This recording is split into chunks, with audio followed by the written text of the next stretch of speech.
Fasal makna Surat Al-Fatihah.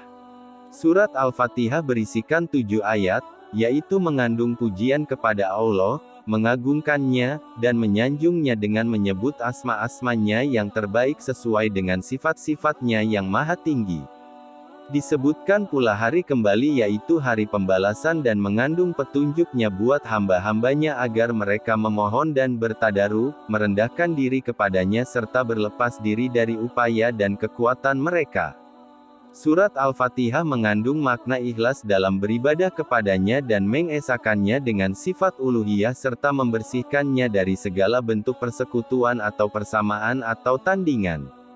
Mengandung permohonan mereka kepada Allah untuk diberi hidayah ke jalan yang lurus yaitu agama Islam dan permohonan mereka agar hati mereka diteguhkan dalam agama tersebut, hingga dapat mengantarkan mereka melampaui sirat, jembatan yang sesungguhnya kelak di hari kiamat dan akhirnya, akan membawa mereka ke surga yang penuh dengan kenikmatan di sisi para nabi, para sidikin, para syuhada, dan orang-orang soleh. Surat ini mengandung targhib anjuran untuk mengerjakan amal-amal soleh agar mereka dimasukkan ke dalam golongan orang-orang yang saleh kelak di hari kiamat. Juga mengandung tarhib peringatan terhadap jalan yang batil agar mereka tidak dikumpulkan bersama orang-orang yang menempuhnya kelak di hari kiamat. Mereka yang menempuh jalan batil itu adalah orang-orang yang dimurkai dan orang-orang yang sesat. Alangkah indahnya ungkapan isnad pemberian nikmat kepada Allah, dalam firman-Nya, yaitu jalan orang-orang yang telah Engkau anugerahkan nikmat kepada mereka, bukan jalan mereka yang dimurkai. Dibuang fa'ilnya, sekalipun pada hakikat Allah sendirilah yang menjadi fa'ilnya, sebagaimana yang diungkapkan oleh ayat yang lain, yaitu, tidakkah kamu perhatikan orang-orang yang menjadikan suatu kaum yang dimurkai Allah sebagai teman? Al-Mujadilah ayat 14. Demikian pula dalam mengisnadkan dolal kesesatan kepada pelakunya, sekalipun pada hakikat Allah lah yang menyesatkan mereka melalui takdirnya, sebagaimana yang dinyatakan di dalam firman Allah. Barang siapa yang diberi petunjuk oleh Allah, maka dialah yang mendapat petunjuk dan barang siapa yang disesatkannya, maka kamu tidak akan mendapatkan seorang pemimpin pun yang dapat memberi petunjuk kepadanya. Al-Kahfi, ayat 17.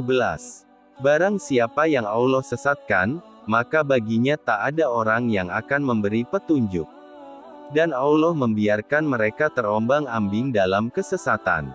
Al-A'raf, ayat 186.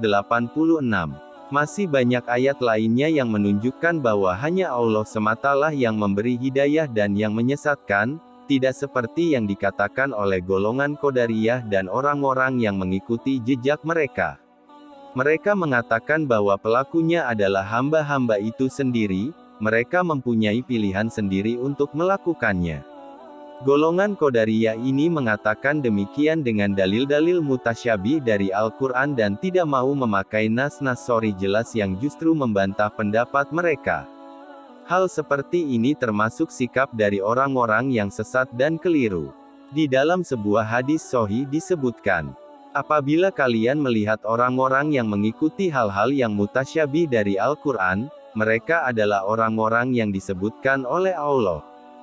Maka berhati-hatilah kalian terhadap mereka. Yang dimaksud ialah yang dinamakan oleh Allah, di dalam firman-Nya. Adapun orang-orang yang dalam hatinya condong kepada kesesatan, maka mereka mengikuti ayat-ayat yang mutasyabih darinya untuk menimbulkan fitnah dan untuk mencari-cari takwilnya. Ali Imran, ayat 7. Segala puji bagi Allah, tiada bagi orang ahli bidah suatu hujah pun yang sahih di dalam Al-Quran, karena Al-Quran diturunkan untuk memisahkan antara perkara yang hak dan perkara yang batil dan membedakan antara hidayah dengan kesesatan. Di dalam Al-Quran tidak terdapat pertentangan, tidak pula perselisihan, karena ia dari sisi Allah, yaitu diturunkan dari Tuhan yang maha bijaksana lagi maha terpuji. Terima kasih telah menonton video ini. Semoga Allah Subhanahu wa Ta'ala memberikan keberkahan atas waktu yang kita jalani.